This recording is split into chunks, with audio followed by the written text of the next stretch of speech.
আজ থেকে কিছু বছর আগের ঘটনা, যখন আমার 17 বছর বয়স ছিল। বাড়িতে আমার মা এবং আমি ছাড়া দাদু দিদা থাকত।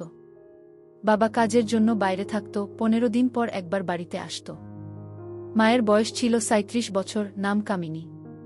অনেক কম বয়সে মা আমাকে জন্ম দিয়েছিল। আমি ছোট থেকে ওসব ব্যাপারে সবকিছু জানতাম। ছোটবেলায় লুকিয়ে লুকিয়ে অনেকবার বাবা মায়ের দেখেছি। কাজের সময় বাবা মাকে সম্পূর্ণ দিত, ফলে মায়ের সুখের প্রতিটি কোণা আমি দেখে নিয়েছি। আমার মা দেখতে ছিল নায়িকা দীপিকার মতো সুন্দর। আমার মায়ের প্রতিটা সৌন্দর্যেন দেখে যে কোনো মানুষের ইচ্ছে হবে। গ্রামের মেয়েদের বেশিরভাগই ভেতর কালো হয়, কিন্তু মায়ের ছিল একবারে সাদা গোলাপি এবং পুরো পরিষ্কার। এখন তো আর বাড়ি এসে বাবা মাকে দেই না, বাড়ি এসে একদিনের জন্য থেকে পরের দিনই চলে যাই। ফলে মায়ের ইচ্ছা দিন দিন বাড়তে থাকে, আর এদিকে মাকে সেবা করার জন্য আমার মন অস্থির হয়ে উঠতে থাকে। বাড়িতে মা বেশিরভাগ শাড়ি পরেই থাকত। আমার এমন গল্প পড়তে খুব ভালো লাগে। অনেকবার গল্প পড়ে মাকে স্বপ্নে দেখেছি। মায়ের কথা ভেবে দিন কাটতে থাকে। হঠাৎ একদিন মায়ের পেটের যন্ত্রণা শুরু হলো এবং মাকে ডাক্তারের কাছে নিয়ে যেতে ধরা পড়ল যে মায়ের ঠিক ওইখানে একটা সিস্ট হয়েছে, অপারেশন করাতে হবে। এটা শুনে আমার খুব দুঃখ হয়েছিল। ভেবে নিয়েছিলাম যে মাকে সেবা করার আশা আমার আর পূরণ হবে না। বাবা ভালো গাইনোকোলজিস্টের সাথে আলোচনা করে মাকে অপারেশনের জন্য ভর্তি করল। অপারেশন করতে যেতে মায়ের ওখানে কিছু অংশ কেটে বাদ দিতে হলো, যার ফলে মা আর কোনোদিনও সন্তানের জন্ম দিতে পারবে না। এটা শুনে বাবা একটু দুঃখ পেলেও এটাই সত্যটাকে মেনে নিতে হলো। মা কিছুটা সুস্থ হয়ে যেতেই মাকে বাড়িতে নিয়ে চলে আসা হলো। বাড়িতে এসে মা অল টাইম রেস্টেই থাকত এবং মায়ের সুস্থ হতে হতে প্রায় একটা বছর কেটে গেল। এদিকে আমার মন থেকে মাকে সেবা করার ইচ্ছা সম্পূর্ণ চলে গেছে। আর মাকে নিয়ে কিছু ভাবিই না। আমার বয়স 18 হয়ে গেছে, কলেজে উঠেছি, অনেক গার্লফ্রেন্ড জুটেছে, তাদের অনেকের সাথে অনেক কিছুই করেছি। এখন 2025 সাল, মা এখন পুরো সুস্থ হয়ে গেছে। মা গ্রাউন্ড ফ্লোরে রুমে থাকে আর আমি ফার্স্ট ফ্লোরে একটা রুমে থাকি। অপারেশনের পর থেকে মা বাড়িতে নাইটি পরে থাকত সবসময়। এখন মায়ের সাথে বাড়িতে খুব নর্মাল ভাবে থাকি, নর্মাল ভাবে কথা বলি এবং মায়ের দিকে কোনো খারাপ নজরে তাকাই না। এইভাবে কিছু সপ্তাহ কাটতে থাকে। হঠাৎ একদিন রাত 12টায় পেচ্ছাপ করার জন্য নিচে আসি। আমাদের বাড়িতে একটাই বাথরুম ছিল, যেটা গ্রাউন্ড ফ্লোরে ছিল। নিচে এসে দেখি মায়ের রুমে এখনো লাইট জ্বলছে। আমি হয়তো ভাবলাম মায়ের কিছু শরীর খারাপ করেছে, তাই এখনো জেগে আছে। তাই দরজায় টোকা দিলাম, কিন্তু মায়ের কোনো সাড়া পেলাম না। তারপর আমি জানলার কাছে আসলাম। জানালায় একটা ছোট ফাঁক আছে। জানলার ফাঁকে চোখ রাখতে আমার গা কাটা দিয়ে উঠল। আমার মা বিছানার উপর সম্পূর্ণ হয়ে বসে আছে, কানে হেডফোন, মোবাইলে কি দেখছে। এক হাত দিয়ে মালিশ করছে আর এক হাত দিয়ে একটা শেষা ভেতরে খাচ্ছে। গ্রীষ্মকাল হওয়ায় রুমেতে ফ্যান চলছিল এবং কানে হেডফোন থাকায় আমি বাইরে থেকে ডাকতেও মা শুনতে পাইনি। অপারেশনের পর মায়ের কেমন যেন এক সাইজ ছোট হয়ে গেছে। অপারেশনের কাটা দাগ দেখা যাচ্ছে আর তার পাশে কেমন যেন জঙ্গলের মতো মনে হচ্ছে। হয়তো বাবা এখন আর মায়ের সেবা করে না, তাই যত্ন নেওয়া হয়নি। মাকে এই অবস্থায় দেখে আমার ইচ্ছা অনেক দিন পর আবার জেগে উঠল। তারপর আমি সোজা টয়লেটে চলে গেলাম। টয়লেটে গিয়ে মায়ের কথা ভেবে মনের ইচ্ছাগুলো পূরণ করলাম। অনেকদিন পর মাকে ভেবে হাত শান্তি পেলাম। শরীরটা খুব ক্লান্ত লাগছিল, তাই আমার রুমে গিয়ে শুয়ে পড়লাম। শুয়ে পড়তেই কখন যে ঘুমিয়ে গেছি বুঝতে পারলাম না। পরের দিন সকালে ঘুম থেকে উঠলাম। ঘুম থেকে উঠে গত রাতের ঘটনার কথা মনে পড়তে গা কাটা দিয়ে উঠল। বারবার মায়ের সম্পূর্ণ অবস্থা চোখের সামনে ভেসে উঠতে লাগল। কিন্তু আমি নিজেকে কন্ট্রোল করে বিছানা থেকে উঠে পড়লাম। বাথরুমে গিয়ে মুখ হাত ধুয়ে ফ্রেশ হয়ে ব্রেকফাস্ট করে নিলাম। তারপর মায়ের দিকে চোখ গেল, দেখলাম মা রুম থেকে বেরোলো। মা আমাকে বলল, মা, কিরে বাবু, ব্রেকফাস্ট হয়ে গেছে? হ্যাঁ মা, হয়ে গেছে, তুমিও তাড়াতাড়ি মুখ হাত ধুয়ে খেয়ে নাও। আচ্ছা ঠিক আছে। মা পরনে একটা নাইটি পরেছিল, কিন্তু আমার চোখ যেন অন্য কিছু দেখতে পাচ্ছিল। তারপর আমি কাউকে কিছু না বলে আমার রুমে চলে গেলাম। দিদা রান্না করে খাওয়ার রেডি করে দিতে, খেয়ে দিয়ে আমি কলেজের জন্য বেরিয়ে গেলাম। আমি কলেজে গিয়েছি, কিন্তু মাথার মধ্যে শুধু ঘুরপাক খাচ্ছে কিভাবে মাকে সেবা করা যায়। কলেজে ব্রেক টাইমে ইন্টারনেট খুলে অনেক মা ও ছেলের গল্প এবং আইডিয়া পড়তে লাগলাম। হঠাৎ আমার মাথায় একটা বুদ্ধি এলো। মা তো এখন উপসী, বাবা মায়ের মধ্যে এখন কিছু হয় না, তাই মা সেবা নেওয়ার জন্য অস্থির হয়ে ওঠে। তাই তো সেদিন কষ্ট করে একা একা শেষা খাচ্ছিল। এখন আমার কাজ হলো ছেলে মায়ের সেবা করতে পারে সেটা মাকে যা হোক করে জানাতে হবে। তাই আমি একটা প্ল্যান করলাম। প্ল্যানটা হলো মায়ের ফোনটা নিয়ে ইউটিউবে মা ও ছেলের গল্প লিখে সার্চ করে ভিডিও দেখব এবং পরে যখন মা ইউটিউব খুলবে ওই ভিডিওগুলো দেখতে পাবে। এসব আরও অনেক কথা চিন্তা করতে করতে কথা দিয়ে কলেজ শেষ হয়ে গেল। কলেজ থেকে বাড়ি ফিরে দেখি মা বারান্দায় চেয়ারে বসে বসে ফল খাচ্ছে। আমি রুমে গিয়ে ড্রেস চেঞ্জ করে ফ্রেশ হয়ে নিচে এলাম এবং দিদা খেতে দিল। খেতে খেতে মায়ের সাথে গল্প করছিলাম আর বারবার আমার চোখগুলো যাচ্ছিল মায়ের ওই দিকে। মা নাইটি পরেছিল। খাওয়া শেষ করে আমি ওখান থেকে চলে আসলাম এবং মায়ের রুমে লুকিয়ে লুকিয়ে ঢুকে মায়ের ফোনটা নিয়ে প্ল্যান মতো ইউটিউবে সার্চ করলাম। তারপর ফোনটা যেখানে ছিল সেখানে রেখে দিয়ে আমার রুমে চলে এলাম। ধীরে ধীরে আমার মধ্যে আনন্দ বাড়তে থাকল। কখন মা ওইগুলো দেখবে এবং কখন ফলাফল পাব সেই আশায় বসেছিলাম। দেখতে দেখতে সন্ধ্যা হয়ে রাত হয়ে গেল। আমি ঘুমিয়ে পড়লাম। ওই দিন আর রাতের বেলা উঠিনি। একবারে পরের দিন সকালবেলা ঘুম ভাঙল। ঘুম থেকে উঠতে একটু দেরি হয়ে গিয়েছে। ফ্রেশ হয়ে নিচে এসে দেখলাম মা আমার আগেই উঠে রেডি হয়ে পড়েছে। মাকে দেখে একবারে নর্মাল মনে হচ্ছিল। আমার মনটা একটু উদাস হয়ে পড়েছিল। মনে মনে ভাবলাম আমার প্ল্যান কাজ করল না। মা আমাকে দেখতে পেয়ে বলল, কিরে আজকে উঠতে এত দেরি হলো? এমনি দেরি হয়ে গেল মা। মা একটু ভুরু কুঁচকে আমাকে বলল, গতরাতে মাঝ রাতে বাইরে উঠেও পরের দিন সকালে তাড়াতাড়ি উঠে পড়লি, আর আজকে রাতে সারারাত ঘুমিয়েও ঘুম থেকে উঠতে দেরি হয়ে গেল। তারপর মা আমার দিকে তাকিয়ে মুচকি হাসল। মায়ের এই কথা শুনে আমি তো পুরো অবাক হয়ে গেলাম। মা কি করে জানল যে আমি আগের দিন মাঝরাতে উঠেছিলাম? তাহলে কি মা আমাকে জানালা দিয়ে দেখার সময় দেখে ফেলেছে? না, তা কি করে হয়? মা তো তখন নিজের কাজে ব্যস্ত ছিল। তাহলে মা কি বোঝাতে চাচ্ছে? এসব আরও কথা মাথার মধ্যে ভাবতে থাকলাম। তারপর মা বলে উঠল, কিরে বাবু, কি এত ভাবছিস? না মা, তেমন কিছু না। আচ্ছা ঠিক আছে, খেতে বস। তোর দিদা আর দাদু আজকে একটু বাইরে গেছে, ফিরতে দেরি হবে। আর আমি আজকে তোর জন্য সুজির হালুয়া বানিয়েছি, খেয়ে দেখ কেমন লাগে। আমি কিছু না বলে চুপচাপ চেয়ারে বসে খাওয়ার জন্য প্রস্তুত হলাম। মা আমাকে থালায় কিছুটা সুজির হালুয়া দিল এবং নিজেও কিছুটা নিয়ে আমার পাশে খেতে বসল। আজকের মাকে কিছুটা অন্যরকম লাগছিল। কিন্তু হঠাৎ খেতে খেতে আমার চোখ চলে গেল মায়ের ওই দিকে। মা আজকেও নাইটি পরেছিল। তবে আজকে মাকে অন্যরকম সুন্দর লাগছিল আর স্পষ্টভাবে বোঝা যাচ্ছিল। আমার ছোট বাবাজি ধীরে ধীরে বড় হতে লাগল। কিন্তু আমি নিজেকে সামলে নিলাম, কারণ পাশেই মা বসে আছে। আমি চুপচাপ অনেক খেতে শুরু করলাম। হঠাৎ মা বলে উঠল, বাবু, তোকে একটা আজকে কাজ করে দিতে হবে আমার। কি কাজ মা? আমার অপারেশনের পর যে কাটা দাগ রয়েছে ওটা ভালো হওয়ার জন্য ওখানে প্রত্যেক দিন একটা মলম লাগাতে হয়। তোর দিদা প্রত্যেক দিন লাগিয়ে দেয়া। আজকে তো তোর দিদা বাড়িতে নেই, তাই তোকে আজকে লাগিয়ে দিতে হবে। এই কথাটা শোনার পর আমি নিজের কানকে বিশ্বাস করতে পারছিলাম না। তারপর আমি কিছুটা অবাক হয়ে বললাম, আচ্ছা ঠিক আছে মা, আমি লাগিয়ে দেব। কখন লাগাতে হবে বলো? দুপুরের স্নান করে খেয়ে দে তোর রুমে চলে যাবি। আমার খাওয়া দাওয়া হয়ে স্নান হয়ে গেলে তোকে আমি ফোন করে ডেকে নেব। আচ্ছা ঠিক আছে মা। তারপর আমি ওখান থেকে সোজা আমার রুমে চলে এলাম। মনে মনে ভাবতে লাগলাম, জীবনে প্রথম একটা নতুন অনুভূতি হবে। আমি অস্থির হয়ে উঠছিলাম, কখন একবার দুপুর হবে, কখন একবার মায়ের কাছে যাব। দেখতে দেখতে দুপুর হয়ে গেল। স্নান করে খেয়ে দিয়ে আমি রুমে চলে এসে মায়ের ফোনের অপেক্ষা করতে থাকলাম। হঠাৎ ফোনে রিং বেজে উঠল। দেখলাম মা ফোন করেছে। ফোনটা ধরলাম। মা রুমে আসতে বলল। আমি ফোনটা রেখে রুমের কাছে চলে এলাম। রুমের সামনে এসে দেখি দরজা খোলা রয়েছে। আমি রুমের ভেতরে ঢুকলাম। রুমের ভেতরে ঢুকে দেখি মা একটা নাইটি পরে বিছানায় শুয়ে আছে। মা আমাকে দেখে বলল, বাবা, রুমের দরজাটা লাগিয়ে দে। আমি দরজাটা লাগিয়ে দিলাম। তারপর মা আমাকে বিছানায় উঠে আসতে বলল। আমি বিছানায় উঠে মায়ের পাশে গিয়ে বসলাম। কি ঘটতে চলেছে আমি কিছুই বুঝতে পারছিলাম না। আমি চুপচাপ বসে রইলাম।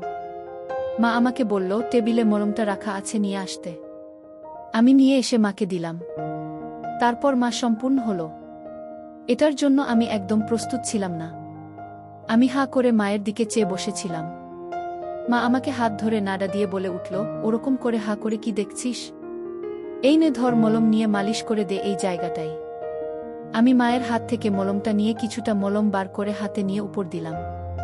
তারপর আস্তে আস্তে ক্ষতস্থানে মালিশ করতে লাগলাম। আর এদিকে আমার ছোট বাবাজি বড় হয়ে গেছে। আমি নিজেকে সামলে নিয়ে চুপচাপ বসে মালিশ করতে লাগলাম। মায়ের সেবা করতে পেরে আমারও অনেক ভালো লাগছে। তারপর মা আমাকে ব্যাগ থেকে একটা ক্রিম ও মালিশ তেল আনতে বলল। আমি মায়ের কথামতো এনে মাকে দিলাম। তারপর মা আমাকে ক্রিমটা আমার হাতে দিয়ে বলল, বাবু জানিস অপারেশনের পর আমার ওই একটু দুর্বল হয়ে পড়েছে, তাই ক্রিমটা ডাক্তার দিয়েছে মালিশ করার জন্য। এই ক্রিমটা নিয়ে আমার এখানে মালিশ করে দে। আমি নিজের চোখ আর কানকে বিশ্বাস করতে পারছিলাম না। আমি হাতে কিছুটা ক্রিম নিয়ে ম্যাসেজ করলাম, তারপর হাত দিয়ে আস্তে করে স্পর্শ করলাম। এদিকে আমার ভেতর লাফালাফি করতে লাগল। আমি বুঝতে পারছি ভালোমতো মায়ের সেবা করতে পারলে মা সুস্থ হয়ে যাবে। মালিশ করতে করতে হঠাৎ মায়ের মুখের দিকে লক্ষ্য করলাম। দেখলাম মা চোখ দুটো বুঝিয়ে ঘন ঘন নিঃশ্বাস নিচ্ছে। আসলে আমার মতো করে দিদাও কখনো মায়ের সেবা করত না। মায়ের নিঃশ্বাস গাঢ় হয়ে আসছে, বুঝতেই পারলাম মায়ের সেবা নেওয়ার ইচ্ছা ধীরে ধীরে বাড়ছে। তারপর আমি মায়ের দিকে তাকাতে মায়ের চোখে চোখ পড়ে গেল। মা আমার দিকে তাকিয়ে আছে আর মুচকি মুচকি হাসছে। মা বলল, বাবা আমার এত সেবা যত্ন করলি, আমি ভাবতেই পারিনি তুই আমার সেবা করবি। মায়ের কথা শুনে আমি একটু লজ্জায় পেলাম। মা বলল, সেদিন তো মাঝরাতে লুকিয়ে লুকিয়ে খুব আমাকে দেখছিলিস, আমার মজা নিচ্ছিলিস, আর এখন লজ্জা পেলে হবে। মায়ের এই কথা শুনে বুঝতে পারলাম যে ওই দিন নিশ্চয়ই মা আমাকে দেখেছে। আমি মাকে জিজ্ঞাসা করলাম, তুমি কিভাবে দেখলে? মা বললা, আমি সব জানি, তুই যে আমার সেবা করতে চাইতি আমি তা অনেক আগে থেকেই জানি। আমার অপারেশনের আগেও তোর বাবা যখন আমাকে সেবা করত তখন লুকিয়ে লুকিয়ে দেখতিস, সেটাও আমি জানি। মায়ের এই সব কথা শুনে আমি পুরো চুপ হয়ে গিয়েছিলাম, মনে মনে লজ্জা পাচ্ছিলাম। তারপর মা আমাকে বলল, এর আগে কতজনের সেবা করেছিস? 2 জন বান্ধবীকে। আমি মাকে সত্যি কথাটাই বললাম। মা দুঃখ পেয়ে বলল, পোড়া কপাল আমার, অপারেশনটা যদি না হতো আমার ছেলে তার জীবনের প্রথম সেবা তার নিজের মায়ের সাথেই করতে পেত। সত্যি মা, তোমাকে সেবা দেওয়ার ইচ্ছা আমার অনেক দিন থেকেই ছিল, আর অপেক্ষা করাও না। প্রায় 1 ঘন্টা মায়ের সেবা করলাম। মায়ের সেবা করতে গিয়ে খুব ক্লান্ত হয়ে গেছি। মা বলল, নিজের মায়ের সেবা করতে পেরে কেমন লাগলো? খুব ভালো লাগলো মা। আবার রাতে হবে তো? রাতে তো পাশের রুমে দাদু দিদা থাকবে, আওয়াজ হলে তো সব শুনতে পেয়ে যাবে। তাহলে তুমি ওপরে আমার রুমে চলে আসবে। মা বলল, আচ্ছা ঠিক আছে। মা, তুমি এখানটা পরিষ্কার করো না কেন? আগে কত সুন্দর করে পরিষ্কার করে রাখতে। পরিষ্কার করে রাখলে জায়গাটা খুব সুন্দর লাগতো। তোর দরকার তুই পরিষ্কার করে নে। আচ্ছা ঠিক আছে, পরে একদিন পরিষ্কার করে দিব। মা বলল, দাঁড়া আমি টয়লেট থেকে আসি, খুব জোরে হিসু পেয়েছে। মা ফ্রেশ হয়ে বেরিয়ে আসতে আমিও বাথরুমে গিয়ে ফ্রেশ হয়ে নিলাম। দেখতে দেখতে সন্ধ্যা হয়ে গেল। দাদু দিদা ও বাড়িতে চলে এলো। ওই দিন রাতেও আমি মায়ের খুব সেবা করেছিলাম। এরপর থেকে প্রত্যেক দিন রাতে আমার রুমেতে মায়ের সেবা করি। এইভাবে মায়ের সেবা করার ফলে মায়ের সাথে আমার সম্পর্ক ঘনিষ্ঠ হয়ে গেল। এইভাবে 1 সপ্তাহ লাগাতার।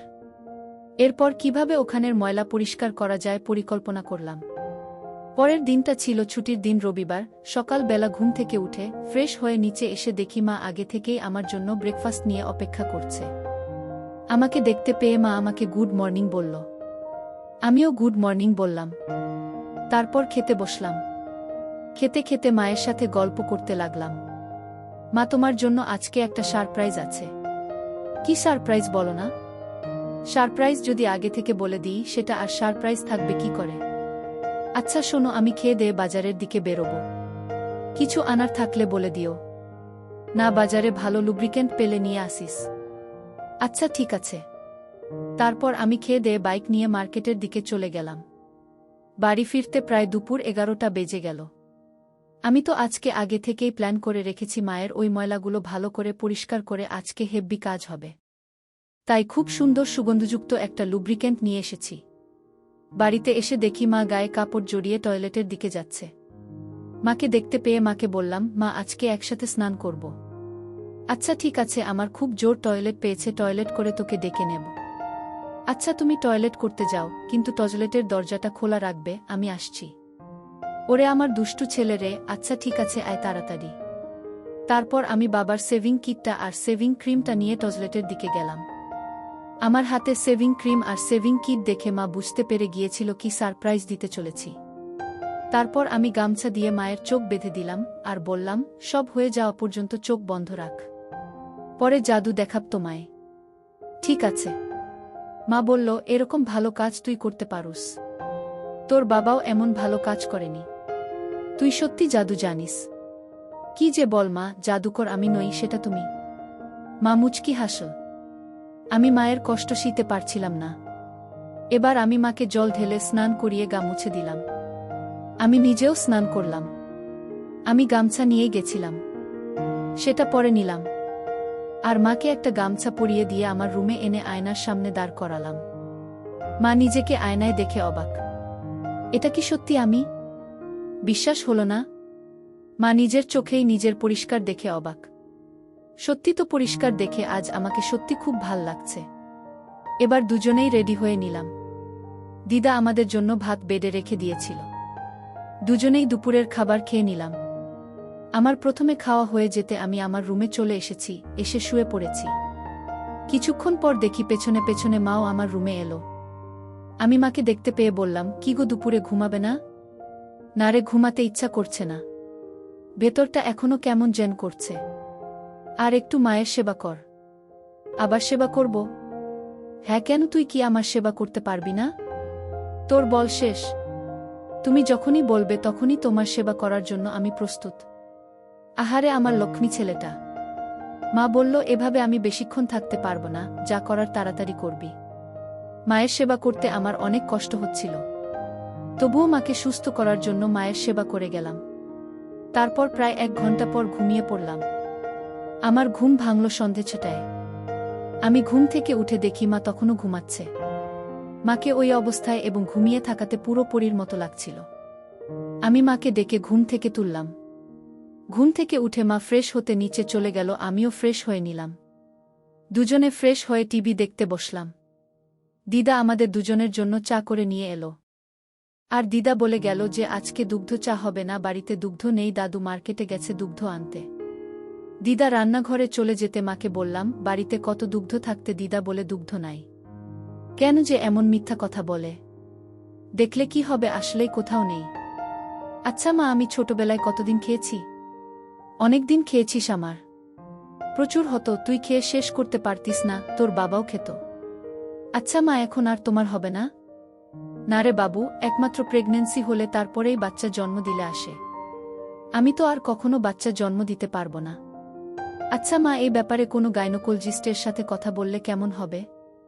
হয়তো এমন কোনো পদ্ধতি থাকতেই পারে যাতে প্রেগন্যান্সি না হয়েও আসবে। আচ্ছা তুই দেখ তোর মায়ের কি করলে ভালো হবে তুই জানিস। তখন থেকে আমার মাথায় মায়ের ওই খাওয়ার চিন্তা ঘুরছিল। আমি এই সম্পর্কিত অনেক ভিডিও ইউটিউবে দেখলাম। ইউটিউবের ভিডিও দেখে বুঝতে পারলাম যে প্রেগন্যান্সি ছাড়াও আসে একটা ওষুধের মাধ্যমে। তবে সেটা ডাক্তারের পরামর্শ নিয়ে খাওয়া ভালো, তাই আমি ঠিক করলাম যে কোনো একটা গাইনোকোলজিস্ট এর কাছে যাব। এইসব আলোচনা করতে করতে অনেকটাই রাত হয়ে গিয়েছিল। সবাই খাওয়া দাওয়া করে আমি আমার রুমে চলে এলাম। মাও খাওয়া দাওয়া শেষ করে আমার রুমে চলে এলো। কারণ আমি আর মা এক রুমে ঘুমাই। যেদিন শুধু বাবা বাড়িতে আসে ওই দিন মা নিজের রুমে ঘুমায় বাবার সাথে। ছুটির দিন রবিবারটা আমি মায়ের সেবা করার মাধ্যমে খুব ভালোই কাটল। অপারেশনের পর প্রায় 2 বছর হয়ে গেল, এবার মায়ের বাইরে ঘুরতে যাওয়ার শখ হয়েছে। অপারেশনের পর থেকে এতদিন ঘরের মধ্যেই বন্ধ ছিল, কোথাও বেরোত না। মা আমাকে বলেছিল যে আমার সাথে একদিন মার্কেটে যাবে কেনাকাটা করতে।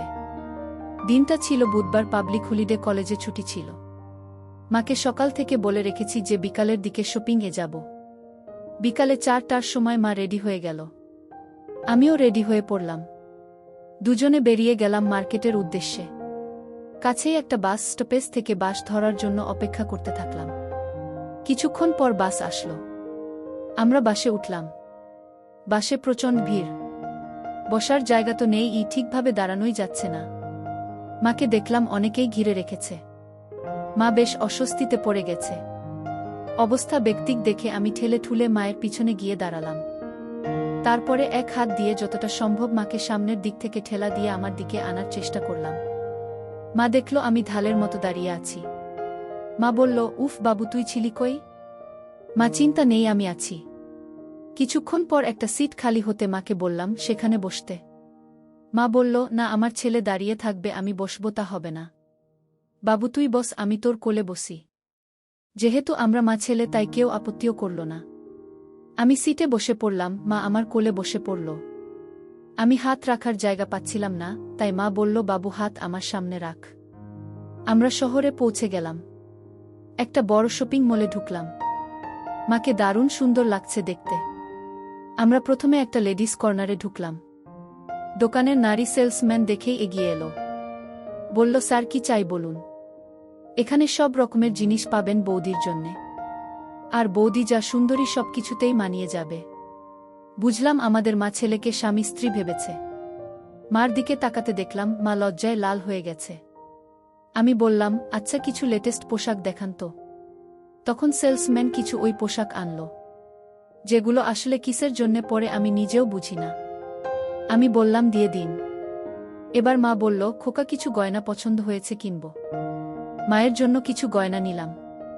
আমি এরপর মায়ের জন্য কোমরের বিছা, গলার হার, হাতের বালা কিনলাম। এরপর সব কেনাকাটা শেষে বাবার ডেবিট কার্ড থেকে পেমেন্ট করলাম। আমরা যখন ফিরব তখন সেই সেলসম্যান বলল, স্যার বৌদির জন্যে যা যা নিলেন সব ট্রাই করে দেখবেন। কোনো সমস্যা হলে একদিনের মধ্যে চেঞ্জ করে নিতে পারবেন। এরপর আমরা কিছু খাওয়া দাওয়া করে বাড়ি ফেরার জন্য প্রস্তুত নিলাম। তখন প্রায় রাত 9টা বেজে গেছে।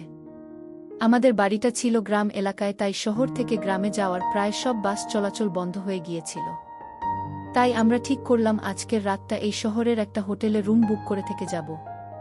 তাই বাড়িতে দিদাকে ফোন করে জানিয়ে দিলাম আমরা আজকে ফিরব না। কাছের একটা সস্তা হোটেলে একটা রুম ভাড়া নিলাম। রুমে ঢুকে আমি পোশাক চেঞ্জ করে নিলাম। আমি দুজনের জন্য রাতের খাবার অর্ডার করে দিলাম। সারাদিন ঘুরে টুরে মা খুব টায়ার্ড ছিল, তাই আজকে বলে দিল আজকে আর কিছু হবে না। তাই রাতের খাবার খেয়ে দুজনে শুয়ে পড়লাম। মা, তোমাকে সেদিন বলেছিলাম যে তোমার কিছু পেলে আমি খাব। তার একটা উপায় আমি খুঁজে পেয়েছি। মা বলল, কি উপায় বল। এই শহরে একটা লেডি গাইনোকোলজিস্ট আছে, আমি উনার সাথে কথা বলেছি এই ব্যাপারে। উনি বলেছেন একটা ইনজেকশন দিতে হবে আর কিছু ওষুধ আছে যাতে ওইগুলো তৈরি হবে। আচ্ছা বাবু, তোর যেটা ইচ্ছা সেটাই হবে। আচ্ছা মা, তাহলে কালকে ওই গাইনোকোলজিস্টের অ্যাপয়েন্টমেন্ট নিয়ে নিই, কালকে বাড়ি যাওয়ার পথে ওখানে হয়ে যাব। আচ্ছা ঠিক আছে। মায়ের সাথে কথোপকথন শেষ করে ঘুমিয়ে পড়লাম। পরের দিন সকালে ঘুম থেকে উঠে দুজনে রেডি হয়ে পড়লাম। হোটেল থেকে বেরিয়ে ওই গাইনোকোলজিস্টের চেম্বারের দিকে রওনা হলাম। বেলা 11টা নাগাদ চেম্বারে এসে পৌঁছলাম। রিসেপশনে একটা মহিলা ছিল, মহিলাটা একটা ফর্ম দিল। ফর্মটা আমি ফিল আপ করে দিলাম এবং ফর্মে স্বামীর জায়গায় আমি সই করে দিলাম। ফর্মটা সেই মহিলা রিসিপশনিস্টকে দিয়ে বাইরে ওয়েট করছিলাম। কিছুক্ষণ পর মায়ের নাম ডাকল, মা ভেতরে গেল এবং সাথে আমি ভেতরে যাব। সেই সময় গাইনোকোলজিস্ট মাকে জিজ্ঞাসা করল, সাথে এটা কি আপনার হাজবেন্ড? মা কিছুটা লজ্জা পেয়ে মুচিয়ে হেসে মাথা নেড়ে হ্যাঁ বলল। গাইনোকোলজিস্ট আমাকে ভেতরে আসার জন্য অনুমতি দিল। গাইনোকোলজিস্ট মাকে বেডেতে শুয়ে পড়ার জন্য বলল এবং আমাকে পাশে একটা চেয়ারে বসতে বলল। গাইনোকোলজিস্ট আমার হাতে একটা লোশন দিল এবং মায়ের ওখানে মালিশ করতে বলল, যাতে খুব সহজে বোঝা যায় এবং ইনজেকশন দিতে সুবিধা হয়। কিছুক্ষণ পর গাইনোকোলজিস্ট ডক্টর একটা ইনজেকশন আনল আর মায়ের ওখানে গেঁথে দিল। মা তো ভয়ে চোখ বন্ধ করেছিল। তারপর কিছুক্ষণ রেস্ট নিয়ে মাকে উঠে নিতে বলল। তারপর গাইনোকোলজিস্ট আমাকে ডেকে বলল, চিন্তার কোনো কারণ নেই, 24 ঘন্টার মধ্যে কাজ হয়ে যাবে। একটা ওষুধ লিখে দিচ্ছি, যখনই প্রয়োজন হবে তার আগে ওষুধটা খাইয়ে দেবেন। তারপর ওখান থেকে মাকে সাথে নিয়ে বাড়ি যাওয়ার উদ্দেশ্যে বেরিয়ে পড়লাম। বাড়ি ফিরতে প্রায় দুপুর হয়ে গিয়েছিল। দিদা আমাদের জন্য খাবার বানিয়ে রেখেছিল। বাড়িতে ফিরে স্নান টান করে মা আর আমি খেতে বসলাম। দিদা দাদু আমাদের দিকে খেতে দিয়ে স্নান করতে গেছে। বাড়িতে এখন আমি আর মা টেবিলে বসে খাচ্ছি। আমি মায়ের চেয়ার ঘেঁষে বসি। খাওয়া শেষ করে আমি আমার রুমে চলে এলাম। কিছুক্ষণ পর মাও আমার রুমে চলে এলো। আচ্ছা, আমি কি তোমার নাম ধরে তোমাকে ডাকতে পারি?